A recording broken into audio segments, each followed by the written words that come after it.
So ayun na nga po 'no, dahil lang po sa sinabi ni Biancy na yun, ay nagkakaroon na naman po ng mga bashers, nagsilabasan na naman po ang mga bashers sa mga komento. Diyos ko, wala na po talagang, ibang magawa yung mga bashers kundi, binabantayan nila ang lahat ng mga mali sa pandinig nila.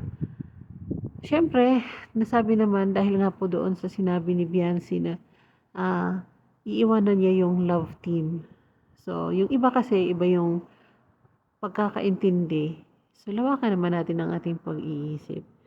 Iiwanan niya ang love team kasi gusto na niya totoo. So, siguro sa akin naman hindi niya masasabi yun kung hindi naman totoo ang nararamdaman niya. At yun nga lang, hindi pa iyon ang tamang panahon. Kaya marami pa tayong dapat abangan. At sa mga bashers naman kasi, wala naman silang ibang nakikita eh. Magagawa ka man ng maganda, may mali sa kanilang paningin. Kasi yun ang laging nakikita nila. Suportahan na lang natin, no? Suportahan na lang natin ang love team at magiging masaya na lang tayo. Makikisabay tayo sa agos ng tubig. Ayan.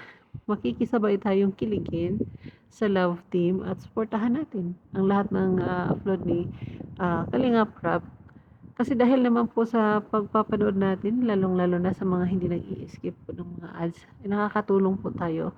Proud po tayo na isa po tayo sa mga nakakatulong sa Kalingap. At alam naman natin kung saan napunta yung kita ng Kalingap. So, ayan, masaya tayo at inaabangan pa rin natin yung patapos na bahay ni Biancy.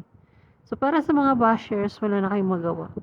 Kasi hindi na, kumbaga sanay na rin si Biancy, hindi na siya nagpapatalo sa bashers. So, yun lang for today. Thank you so much for watching. God bless us all. Please don't forget to subscribe my YouTube channel and support Kalingap Rob, Kalingap Ido, Kuya Bao Santos Matubang, Ate Edna at sa lahat ng mga Kalingap partners. Thank you and God bless. Bye!